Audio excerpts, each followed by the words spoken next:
Sa panahon ngayon, wala nang puwang ang inyong mga maling gawain sa lipunan.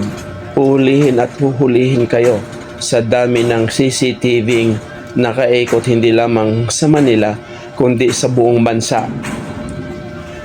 Panoorin niyo mga kaboks kung ano ang nangyari sa Mindiola kahapon.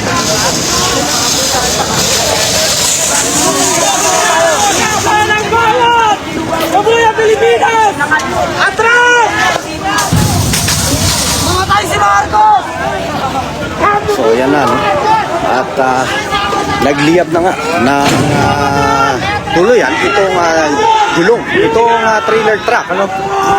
Na una nang iniharang ng mga pulis, ano?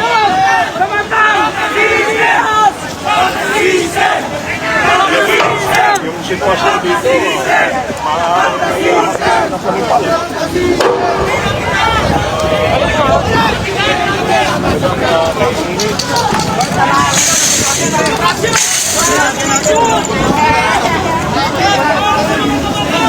Tara, sunugin natin sila!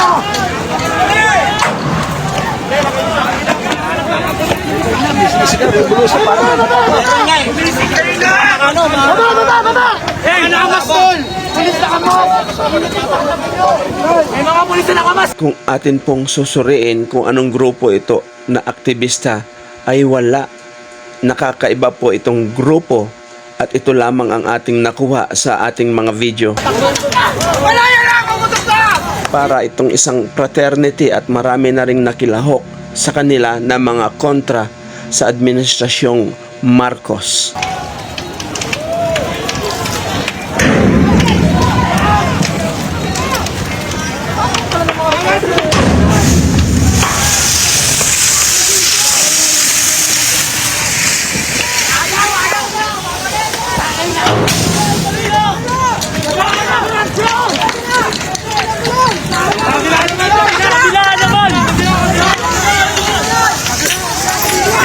Wagayway mo, kuya. Pagayway mo, Toy! Yes!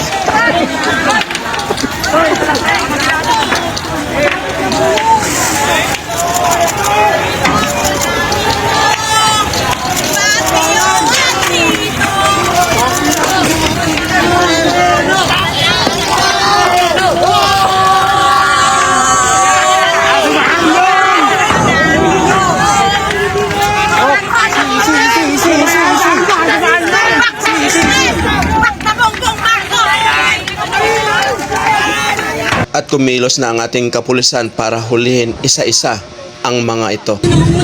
wala po talaga sir. Bakit ka nandito? Kasama sa grupo niya. Ito, maraming bato. Ingat.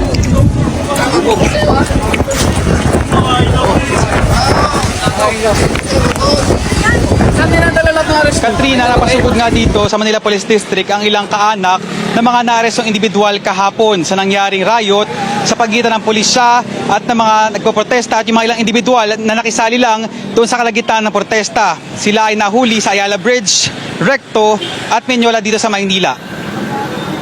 Sa pinakahuling datos mula sa Manila Police District, ngayong mag-aalas 5 ng umaga, umabot na sa 113 individuals ang naaresto, kabilang dyan ang halos 50 minor de edad.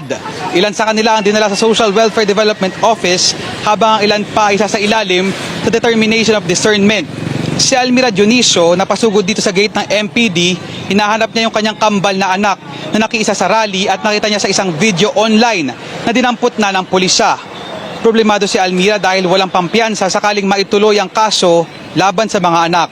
Umabot sa halos 100 namang miyembro ng PNP ang sugatan. 8 ang nagtamo ng hiwa, sa mga under observation pa sa Philippine General Hospital at isa ang kailangang operahan dahil sa fracture. Nilinaw ng alkalde na walang namaril sa hanay ng PNP. Wala rin umanong napaulat na namatay ayon kay Mayor Isko Moreno. Tinitignan ngayon ng Manila LGU ang posibilidad na bayad at manipulado ang mga nanggugulo sa protesta. Tiniyak din ni Yorme na walang dapat ikabahala ang mga estudyante na nasa University Belt dahil hindi rin umano totoo ang mga kumakalat na balita na may pumapasok na nakaitim na namask sa mga dormitoryo. Lakihan yung pagtatago. Hardcore criminal nga, nakuhuli namin. Kayo pa kaya? Alam ko, nakikita ko sa mga comment ninyo na nakikiusap kayo na papanagutin itong mga taong ito. We'll make sure. We'll make them pay. Meron ng humigit kumulang 100 mga I think kabataan na husto ang gulang, no? Na nasa poder ng alagad ng batas. Sumali ka, nakisapakat ka, nahuli ka, o sama ka sa danyos. Criminal and civil. We will charge them. Pagsisisihan nila yan. With due respect sa mga realista. Okay naman sila sa Luneta. Okay naman sila sa Liwasan. Okay naman sila sa EDSA. Bakit para mga addict tong mga nandito? Mayor, personally. Utak addict yan eh. Utak talangka yan eh. Yan, matatapang lang yan kapag sama-sama sila. Kita mo ngayon mga nasa Hoyo. Nag-iiyakan na ngayon yung mga yan. Ang Maynila ay may humigit kumulang 1,000 CCTV. We know them. We'll go after them. May lakad ka ba? Sabi niya, opo, oo ma, rally. Hindi ko makalang ganun ko seryoso yung rally to. Tapos dinaanan pa yung kapatid niya. Ang damay pa. Mga walang isip. Kung ginising ako ng manugang ko, sabi ng manugang ko, mama, nahuli sila ka saan? Sa rally daw. Kasi barkadahan yan sila ng mga geng-geng eh. Mayor, nanawagan ako sa'yo, Mayor. Hindi lahat ng kasama sa rally, aral na alam nilang ginagawa nila. Barkadahan lang sila.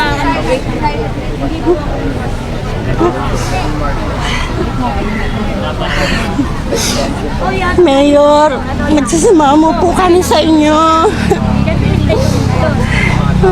Kakainin nga po, wala, pampapiansa pa sa kanila.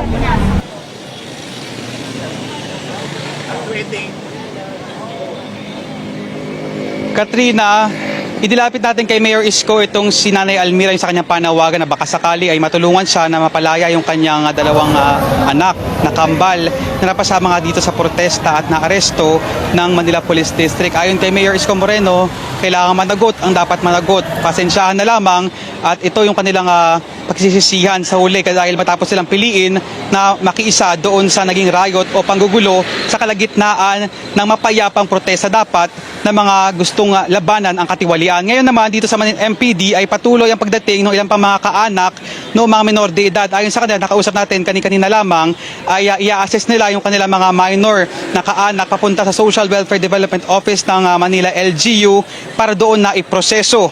At inaasahan nila na ilalabas din yung kanilang mahal sa buhay.